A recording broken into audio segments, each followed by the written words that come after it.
प्रकट होने का फैसला किया और फिर सती की इच्छा को स्वीकार करते हुए वो उन्हें अपने दुल्हन के रूप में लेने के लिए तैयार हो गए।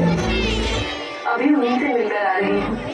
जब मैंने उनसे कहा कि मुझे भी अपने साथ कैलाश ले चले, उन्होंने कहा एक पुत्री के लिए अपने कुल की मर्यादा की रक्षा करना परम धर्म है और अपनी माँ और पिताजी के विरुद्ध जाकर मैं उनसे विवाह करूं, ये उन्हें कदापि स्वीकार नहीं। निसंदेह शिव ने मर्यादा को स्थापित करने का महान कार्य किया है। हमें आपको ये सूचना देते हुए अत्यंत हर्ष हो रहा है कि जटा के रूप में स्वयं महादेव आपके निवास स्थान पर आए। कदापि नहीं। सभी तुमको शिव के बिना ही रहना होगा। सरस्वती, मेरे अपने हितैषी मेरा विरोध कर रहे हैं। समझाइए अपनी पुत्रियों को और अपने जमाताओं को सती का विवाह शिव के साथ कदापि संभव नहीं है। यदि संभव नहीं है स्वामी, तो संभव करना होगा, क्योंकि सती ही शिव की अर्धांगिनी होगी। इस बात का ज्ञान मुझे हो चुका है स्वामी। शिव से अच्छा वर सती को प्राप्त नहीं होगा स्वामी। सती को अपनी मर्यादा ना भूलने के लिए, कुल की लाज रखने के लिए, माता पिता की इच्छाओं का सम्मान करने के लिए शिव ने प्रेरित किया है स्वामी। प्रेम की मर्यादा का जो उदाहरण शिव ने दिया है, उसका भुगतान आपको पिता की मर्यादा का पालन करके करना होगा। सती का स्वयंवर मेरे लिए प्रतिष्ठा का विषय बन गया है और अब मैं पीछे नहीं हटूंगा।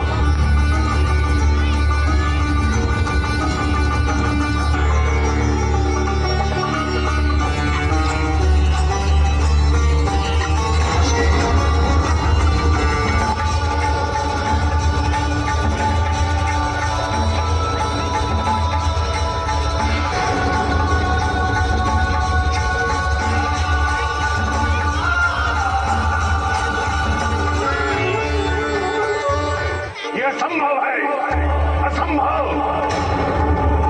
मैं इस विवाह को कोई मान्यता नहीं देता। ये विवाह कदापि नहीं हो सकता है। अब तो सती और शिव का विवाह हो गया है दक्ष। अब शिव से अपनी शत्रुता भुलाकर इस विवाह को स्वीकार कर लो दक्ष।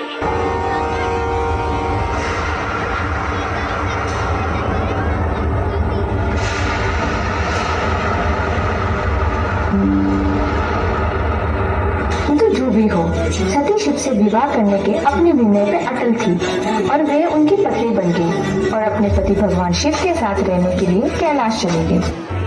शिव ने सती को वहां ना जाने की चेतावनी दी थी, ये जान के कि वहां उनका अपमान किया जाएगा।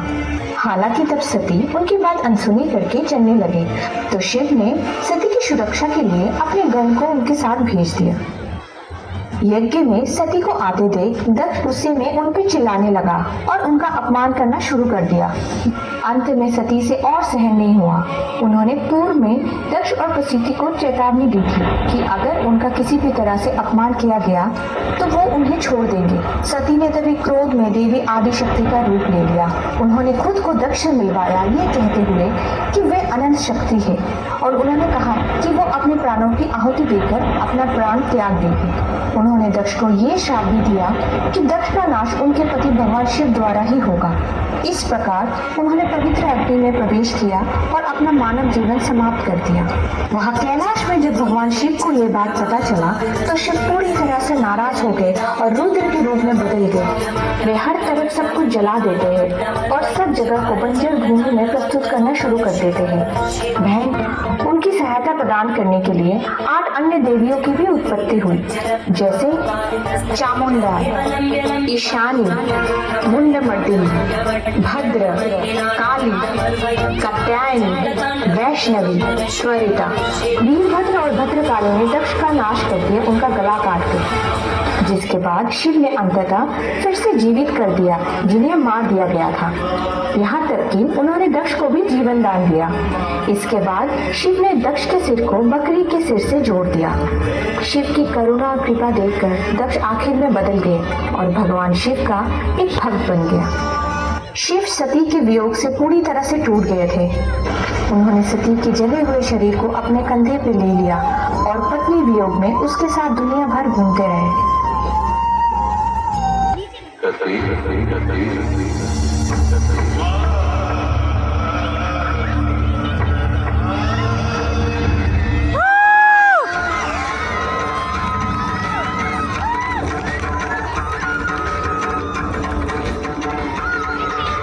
सुदर्शन चक्र से सती के शरीर को 51 टुकड़ों में काट दिया। उन्होंने उनमें से प्रत्येक का नाम शक्तिपीठ रखा। सुदर्शन चक्र से काटने पर सती के शरीर के टुकड़े भारत के विभिन्न हिस्सों में गिर गए। इनमें से प्रत्येक शरीर के अंगों में सर्वोच्च देवी आदि पराशक्ति का अभिव्यक्ति था। सती का पुनर्जन्म पार्वती के रूप में हुआ, जो पर्वतों के राजा हिमवान और उनकी पत्नी लीलावती की बेटी थी। बचपन से पार्वती शिव को प्यार करने और उनकी पूजा करने के लिए समर्पित थी।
शंकर जी को श्वेत वृषभ पर देखिए, कितना सुंदर और अनुपम रूप है उनका। अरे कहाँ है वरराजा? वो सुंदर है ही नहीं। सब गुरु की गुरु है, सब गुरु की गुरु है। मैं उस भूतनाथ को अपनी पुत्री नहीं दूंगी। मैं अपनी बच्ची उस भूतनाथ को नहीं दूंगी, नहीं दूंगी। महारानी, इस शुभ घड़ी में ऐसे अपशब्द क्यों कह रही हो? सब अशुभ है, सब अशुभ है। तुम्हारी आंखों में जो देखा वो अंधकार नहीं, भ्रम है, भ्रम।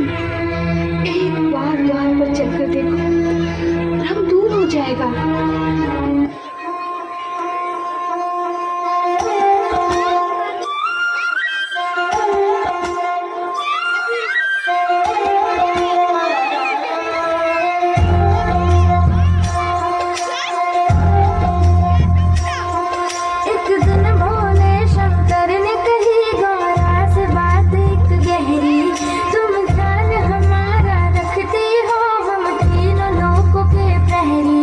तुमने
जल प्रवाह पावितस्थले कलेवलम्ब्य लम्बितां भुजङ्गतुङ्गमालिकान्तमड्डमड्डमड्डमन्निनादवड्डमर्वयं चकार चण्डताण्डवं तनोतु नः शिव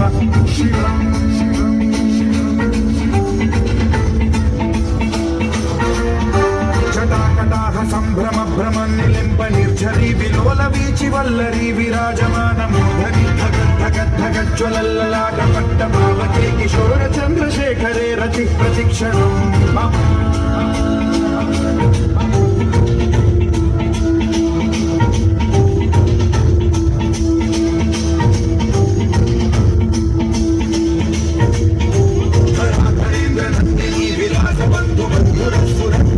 सप्तति प्रमोदमान मानसे कृपा कटाक्ष धोरणी निरुद्ध दुर्धरापति क्वचित् दिगम्बरे मनो विनोदमेतु वस्तुनि